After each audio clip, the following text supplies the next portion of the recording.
वो इंसान की हालत है कि भजन करने को आलसी और भोजन को तैयार, कि भजन करने को तो आलसी है लेकिन भोजन करने को तैयार है। वो मिसाल दास ने कई कई दफ़ा दी कि एक कोई इंसान आया, वो जो आके उन्होंने निमंत्रण दिया उस मोहल्ले से कि हमारे मोहल्ले में, हमारे घर में इस तरह से एक भजन हमने आयोजित किया है, तो आप आइए। तो पति पत्नी कहने लगे, नहीं जी हमारे पास तो समय नहीं है, क्योंकि पति पत्नी ने पहले ही सोचा था कि आज थोड़ी आउटिंग करते हैं, कहीं पर बाहर खाना खाते हैं। कितने ही दिन हो गए घर का वही खाना, वही सब्जियां, थोड़ा जायका बदलते हैं, कहीं बाहर जाकर खाते हैं। तो जब वो निमंत्रण आया भजन के लिए, तो इन्होंने कह दिया कि बड़ा ज़रूरी काम है, हम नहीं आ पाएंगे। वो इंसान वापस लौटते हुए कह गया, चलो मेरी ऐसी श्रद्धा थी, चाहत थी, आप आइए हमारे घर में, चलो आपको ज़रूरी काम होगा, कोई बात नहीं। अब क्या होता है कि 20 मिनट के बाद एक और इंसान आता है और वो आकर कहता है, जी मैं निमंत्रण देने आया हूँ आपको। किस चीज़ का निमंत्रण? कहता है कि हमारे घर आज भोजन है। तो भोजन है सुनते ही दोनों की आंख में चमक आ गई कि वैसे ही हमने सोचा था बाहर खाएंगे, वहाँ तो पता नहीं 300-400 रुपया खर्च हो जाना था रेस्टोरेंट में या किसी ढाबे में, ये तो मुफ्त में ही निमंत्रण आ गया। हमारा मतलब तो यही था कि जायका बदलें, कुछ चेंज हो, तो ये तो फ्री में ही हमें मिलने जा रहा है। तो एकदम से कहते, क्यों ना आएंगे, आप इतने श्रद्धा से बुलाने आए हैं, हम क्यों ना आएंगे। तो एड्रेस लिया और पहुंच गए शाम को वहाँ पर। वहाँ पहुँचे, देखते हैं कि उस घर से एक निकल रहा है, दूसरा निकल रहा है, तीसरा निकल रहा है, बाहर निकलते आ रहे हैं।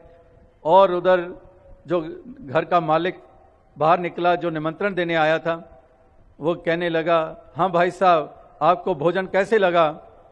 तो वो पति पत्नी एक दूसरे की चेहरे की तरफ देखते हैं कि अभी तो एक पानी का गिलास भी नहीं मिला और ये जनाब पूछ रहे हैं कि भोजन आपको कैसे लगा। अभी सोच ही रहे हैं तो आगे से वो घर का मालिक कहते हैं कि कितना अच्छा भोजन था, वो कितना सुर में गा रहा था, कमाल का भोजन था, परमात्मा का कितना गुणगान। तो बात ये निकली कि वो जो निमंत्रण देने आया था वो बंगाल से था और वो भजन को भोजन कहते हैं। तो उस भ्रम में आ गए कि शायद ये भोजन के लिए हमें बुलाने आए हैं। वो बंगाली वो भजन के लिए ही निमंत्रण देने आया था, जैसे पहला वो सज्जन आया था, लेकिन वो भाषा और उच्चारण के उस भ्रम में आकर इन्होंने सोचा कि भजन का इनविटेशन है और चल निकले उस तरफ। तो कहने का भाव क्या है, इसी से ही वो पंक्ति बनी कि भजन करने को आलसी और भोजन को तैयार। कि एक भजन करने को आलसी है और भोजन को तैयार, यानी कि दुनियावी सिलसिलों की तरफ तो हमेशा तैयार है। बुरे काम को उठ खलोया, नाम की बेला पै पै सोया, कि बुरे काम के लिए तो हमेशा उत्साहित है और वो शिक्षा झट से धारण कर लेता है।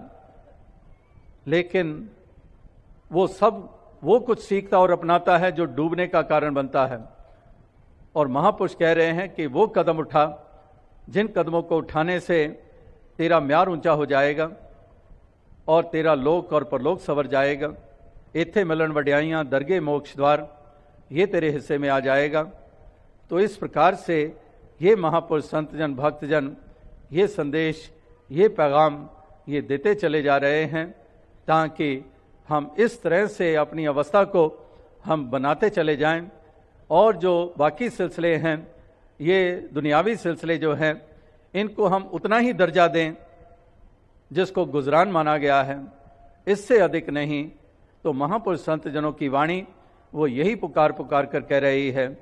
तो आज भी आप सभी महापुरुष संतजन इस संत समागम के अवसर पर उपस्थित हुए हैं, यही संदेश लेकर, यही पैगाम लेकर कि हम भी अपने जीवन में ऐसा एक बदलाव लाएं, एक ऐसी अपने जीवन में क्रांति हम लाएं, ऐसी क्रांति कि हम एक सही इंसान बन पाएं, देवता बन पाएं और हम अपने मंजिल को पालें, अज्ञानता को दूर करके उजाला करके। इस प्रकार से ये एक क्रांति जो है ये हमारे जीवन में ये घटित हो जाए, हर किसी के जीवन में ये घटित हो जाए, यही अभिप्राय है ऐसे आयोजनों का और महापुरुषों संतों के देन का। यही अभिप्राय उनके पैगामों का यही उद्देश्य कि इंसान के जहन में ये बात बैठ जाए और इंसान को ये जागृति ये मिल पाए। ऐसी ही शुभकामनाएं होती हैं भक्त के हृदय में।